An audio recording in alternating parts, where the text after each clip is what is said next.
Vàng nó tổ của nó là mỗi tổ nó tầm 3 đến 4 con. Nó con đang chờ cánh gì? Hàng hạc loài mình thờ đền chùa thờ trên ban thờ đấy. Sấy nồng. Cái này chỉ có là vùng nè. Dancing, dancing, please. Ủa, dập lột chìa cho anh thôi.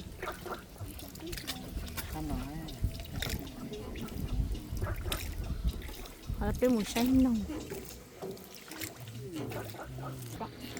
Đây này nó đang bên tay trái mình đây này. Hạc vạc cò. Đây vạc đây. Vạc con này con điên đi. Bọn nó cùng tổ tông là xong là nó rủ nhau cùng dòng họ hết. Nông thì không có ở đây đâu anh ơi.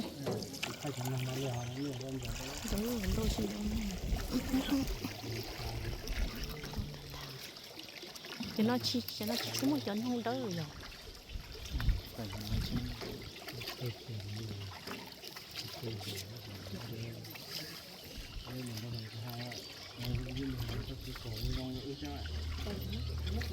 Anh chơi ý cho thì nó tỏ cho nó trong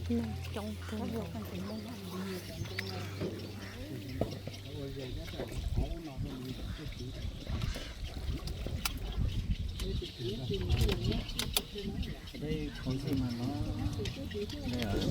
Nó an toàn. Thứ nhất là bão rắn rừng là nó lại sợ nước. Sau đó là giữa đây nó lại có nguồn thức ăn. Đây là những cái đặc điểm an toàn để nó ở lại.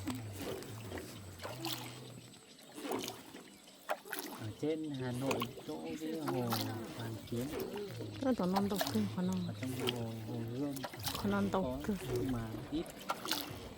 Mình cứ không chạm đến nó thôi, mình không can thiệp vào nó thôi thì mình biết rồi.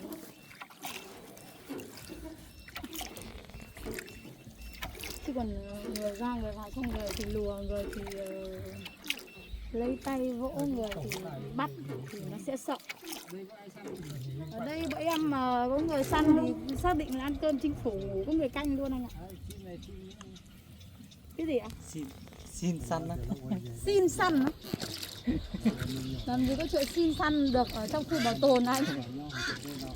Khu bảo tồn này là khu bảo tồn lớn nhất miền Bắc của Việt Nam rồi.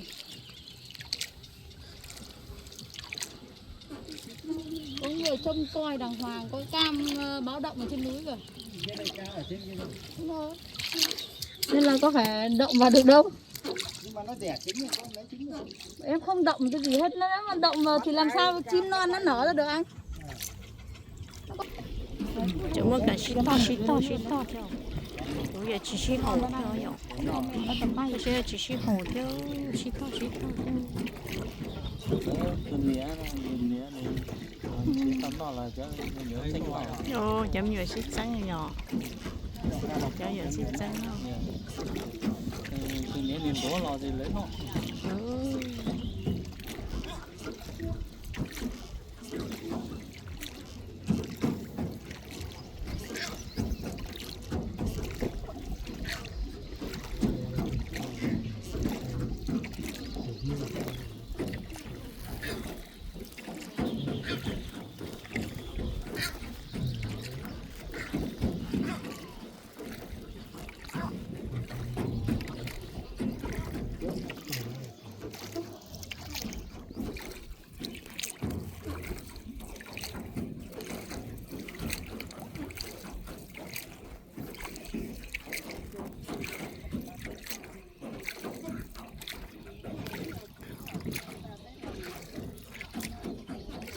xí to theo xí trắng theo xí chậu Cho mình nhớ chậu tôi mía.